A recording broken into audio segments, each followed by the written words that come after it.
Did you know that one of the most beloved web browsers is rapidly losing its grip on the market? Mozilla Firefox, once hailed as the champion of privacy and innovation, has seen a shocking decline in popularity in recent years.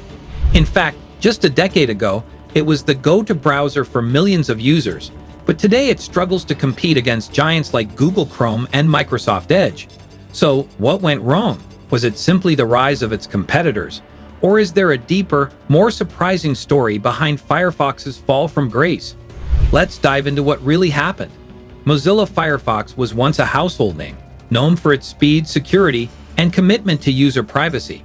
It was the browser that challenged Internet Explorer and later Google Chrome, offering a fresh alternative that many tech enthusiasts embraced. However, over the past few years, something strange has happened. Firefox's popularity has plummeted. But why? Despite its strong foundations, Firefox has been overshadowed by competitors, and it's left many wondering if it can ever recover its former glory. This decline isn't just about numbers. It's a story of missed opportunities, shifting user preferences, and changing business strategies. For example, in 2011, Firefox held nearly 30% of the global browser market share, but by 2024, that number has dropped to under 5%. What caused this drastic shift? In this video, we'll explore the real reasons behind Firefox's downfall, from the rise of Chrome to internal missteps. More importantly, we'll uncover whether Firefox can ever rise again, or if it's too late to turn things around. Stay tuned as we unravel the mystery behind one of the most surprising tech collapses of the decade. To understand the fall of Mozilla Firefox, we first need to look back at its rise. Firefox, launched in 2002, quickly became the go-to alternative for internet users tired of the slow and insecure Internet Explorer. It was the browser that put privacy and customization at the forefront, something users were desperately seeking. Firefox's ability to block intrusive ads and protect user data set it apart from the rest, especially in a world where digital privacy was becoming an increasingly hot topic. However, as the internet landscape evolved, so did the competition. Google Chrome, released in 2008, changed the game with its sleek design and lightning-fast performance. What began as a minor player quickly rose to dominate the browser market, largely thanks to its integration with Google's powerful search engine and other services. Today, Chrome commands around 65% of the global browser market share. Even Microsoft's Edge, once dismissed as a failure, has now gained traction with its Chromium-based engine, taking a significant bite out of Firefox's once secure position. Now, as of 2024, Firefox's market share has dwindled to a mere 4.5%. So, what happened? The answer isn't as simple as Google is better. It's about missed opportunities and internal struggles. Firefox faced challenges like a lack of major updates, difficulties in keeping up with the speed and functionality of competitors, and growing indifference from both users and developers. This is where the story gets intriguing.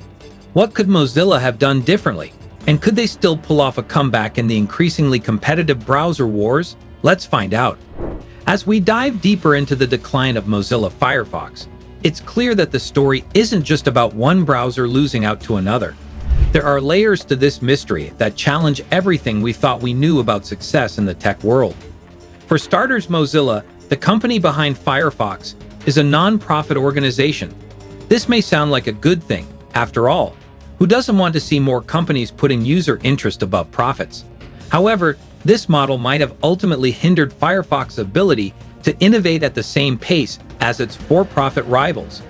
Unlike Google, which pours billions into its browser and ecosystem, Mozilla has limited resources, so it couldn't compete with Chrome's constant feature updates or its seamless integration with Google's vast services.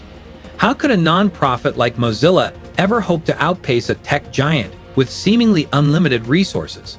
But here's where it gets even more interesting. Firefox's fall also coincides with growing public concern about privacy.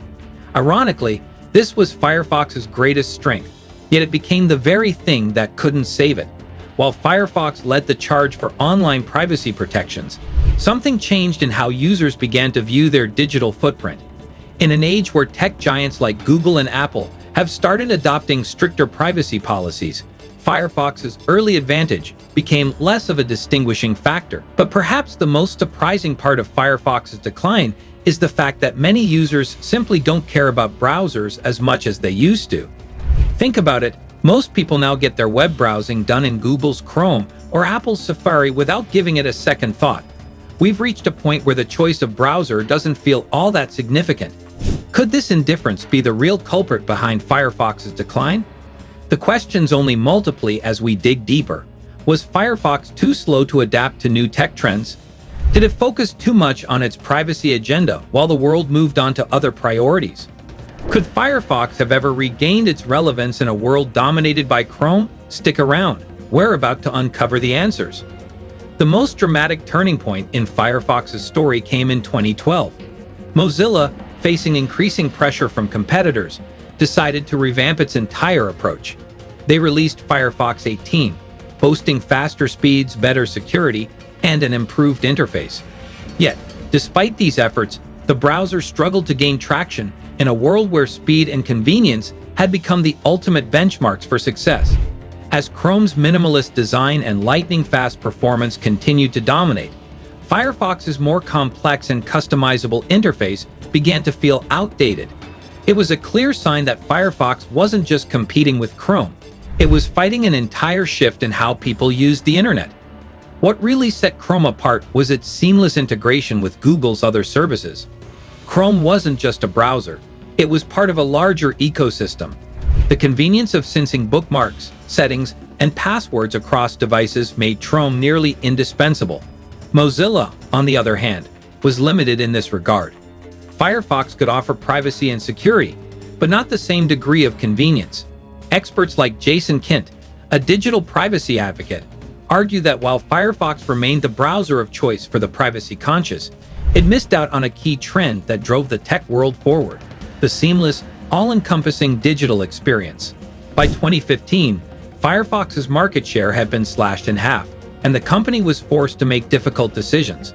They introduced Quantum in 2017, a major update promising a faster and more secure experience. Despite the impressive technical upgrades, it wasn't enough. Users were already deeply integrated into the Google ecosystem, and Firefox's efforts to lure them back were unsuccessful. One of the most pivotal moments came in 2018 when Mozilla CEO Chris Beard admitted in an interview that the company had failed to predict the future of the browser industry. That admission stung, not just for Mozilla, but for the entire tech community. Here was a company that had once seemed poised to challenge the giants, now struggling to keep up. Could Firefox have done something different? Could it have focused more on convenience over privacy, or integrated itself better into the ecosystem-driven world we live in today? The truth is, some experts argue that Mozilla's commitment to user privacy, while admirable, became its Achilles heel. In a market dominated by convenience and connectivity, privacy alone couldn't keep Firefox relevant. The big question remains: is it too late for Firefox to make a comeback, or has the battle already been lost? The story of Firefox's decline teaches us that innovation alone isn't enough to guarantee success. While privacy was Firefox's strong suit, it couldn't compete with the overwhelming convenience of integrated ecosystems like Google's. The battle for dominance in tech isn't just about offering the best features. It's about offering an experience that users can't live without. Firefox's failure to adapt to this shift highlights the risks of ignoring broader trends. As we reflect on Mozilla's journey, we're left with one question: can a browser truly thrive in today's interconnected world? Or has Firefox's time already passed? If you found this story about Firefox's rise and fall interesting, don't forget to hit that like button and subscribe for more in-depth analysis on tech trends and industry shifts. Have thoughts or opinions on what could have saved Firefox? Drop a comment below. I'd love to hear your perspective. And if you know someone who's a fan of tech history or browser wars, be sure to share this video with them. Thanks for watching, and stay tuned for more insights on the ever-changing world of tech.